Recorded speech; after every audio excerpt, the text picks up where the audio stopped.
अस्सलामु अलैकुम रहमतुल्लाहि व बरकातुहू। नाज़रीन किराम, इमाम जाफ़िर रहमतुल्लाहि ताला अलैहि के पास एक शख्स गया तो कहने लगा कि हुज़ूर, मैं बीमार रहता हूँ, मेरा मैदा ठीक नहीं रहता, तो आप रहमतुल्लाहि ताला अलैहि ने इरशाद फरमाया, क्या तुम्हारे पास गुड़ नहीं है? नाज़रीन किराम, वीडियो बनाने का मकसद मखलूक खुदा की खिदमत और तिब को ज़िंदा रखना और कम रकम के अंदर, कम पैसों के अंदर सेहत का ख्याल रखना। नाज़रीन किराम, दुनिया के तमाम मज़ाहिब में एक बात मुश्तरक है, वो है इंसानियत की खिदमत। मुझे कुछ खबर नहीं थी, तेरा दर्द क्या है या रब, तेरे आशिकों से सीखा, तेरे संग के दर पे मरना। और हदीस शरीफ जिसका मफहूम है वसीहतिका क़ब्ल सुक़मिका, कि सेहत को नेमत जानो बीमारी से पहले। नाज़रीन किराम, मैं अर्ज़ कर रहा था, इमाम जाफ़िर ये अहले बैत में से हैं और इनके उम्मत के ऊपर बहुत बड़े एहसान हैं।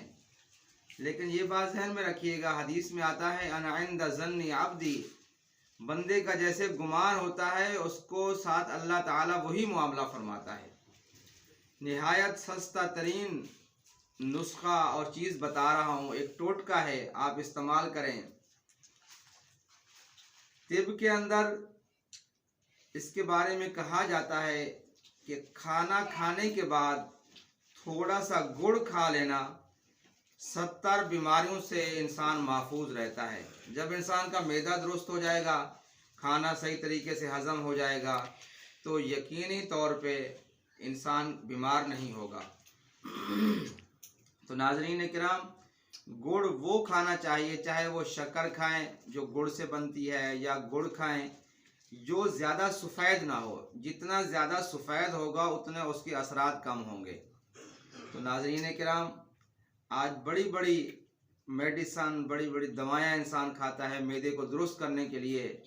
यकीन जानिए ये बेहतरीन ग़िज़ाई इलाज है कि आप खाने के बाद थोड़ा सा गुड़ खा लिया करें, आपका हाजमा दुरुस्त होगा, आपको तमाम बीमारियों से अल्लाह ताला निजात देंगे इंशाअल्लाह। तो मेरी तमाम नाज़रीन से गुजारिश है कि आप इसको आजमाएं। वैसे भी सर्दी के दिन हैं, गुड़ खाने से वैसे ही बहुत मज़ा आएगा, और इसको मामूल बना लें और इंशाअल्लाह आपको फ़ायदा होगा। मुझे आप अपनी ख़ास दुआओं में याद रखें। अस्सलामु अलैकुम व रहमतुल्लाहि व बरकातुहू।